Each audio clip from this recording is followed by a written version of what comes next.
everyone has got three things wrong. The number one is I'm not enough. The second one is I'm different, so I can't connect. And the third is I really want something like freedom from depression or success, but it's not available. All of those things come from a feeling of emptiness inside because we're taught, oh, you feel a feeling? Why don't you eat some donuts or go onto eBay and buy, or Amazon, or have a drink? And our feelings are the most real thing we have. And we push them down. We find all this stuff to buy or eat or drink or take to keep us, like John Lennon said, comfortably numb. But then the feelings regroup and come back because they've always got a job to do. It ain't going nowhere. But if you go after the fight, if you approach the challenge, you have a much better chance of winning. This the fight of your life, baby. Are you hearing me? This the fight of your life. Since we cannot change the circumstances, but we can change ourselves. We can change what we do. Never forget, what comes easy won't last. And the things that last the longest never come easy. And that's the exact reason why the harder you work for something, the greater you feel when you achieve it. It is not going to be easy, my friend. It is not going to be a walk in the park where you can walk and smile all day. There are going to be some dark days. There are going to be some rainy days. There are going to be some sunny days. But at the end of the day, you are above ground and not under it. You have to decide. It's up to you to decide to be happy. It's that simple. It's not about if I had this thing, if I felt this way, if I was with this. There's no if. You are either happy and you decide to be happy right now and appreciate everything you have and have gratitude, or you don't. It's put up or shut up. Survive in advance. Win or go home. And that's why you spend all those hours grinding. That's why you spend all those hours pushing yourself to the limit. You spend all those hours running. That's why you spend all those hours sacrificing. You spend all those hours sweating. Every day I demand more from myself than anybody else could humanly expect. I'm not competing with somebody else. I'm competing with what I'm capable of. My number one competition is me. It's always you versus you. You got to be the one to get up every morning, be disciplined, put in the consistent daily hard work, because that gains success. No coach, no trainer, no mentor, no boss can do it. You versus you. Show me your character. Remain disciplined. Stay strong.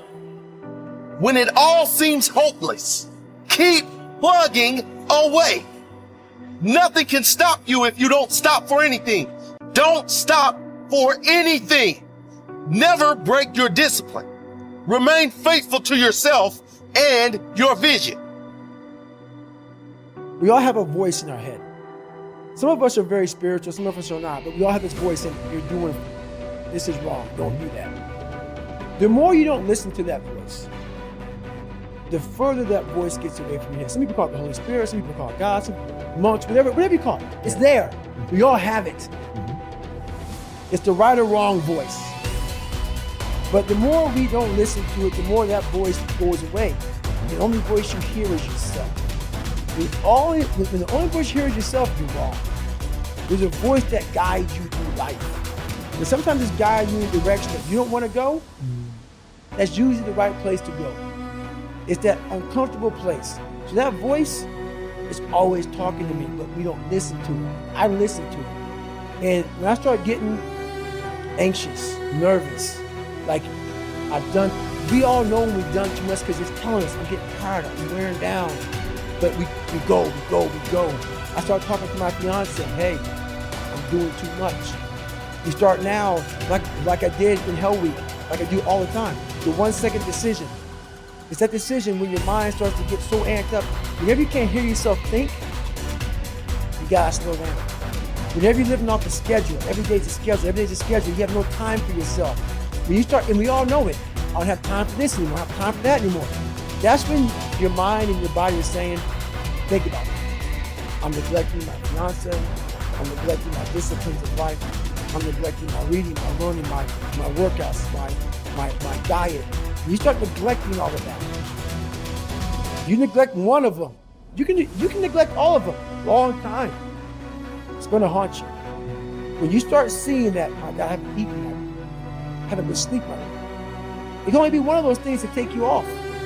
So I'm very aware of my eating, my sleeping, my disciplines of life. And I started to get too far away from them. It's a hard stop. Because what made me me are the not just disciplines, the self-disciplines of life. And those are always in front of you. If you haven't, they're always in front of you. So that's my hard stop. Look yourself in the mirror sometimes and go, you know why I'm not happy? It's because I didn't listen 10 years ago and I got in the wrong career. You know I'm not happy?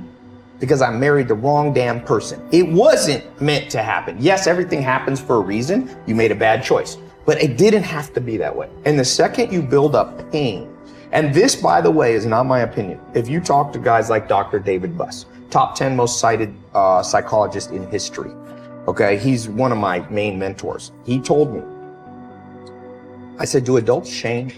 Like, we do all this self-help videos and podcasts. I said, am I wasting my time? He goes, yeah, kind of. I said, why? He said, well, after 25, it's very hard to teach old dogs new tricks. By the way, that's why I've changed. Most of my stuff targets people 18 to 25. That's why I do Snapchat and all that, because there's hope for 18 to 25-year-olds. Now, if you're over 25, before you get depressed, he told me, but I have good news for you, Ty. I said, what? He said, adults learn through massive trauma. So you will learn. You have to let in some trauma into your life.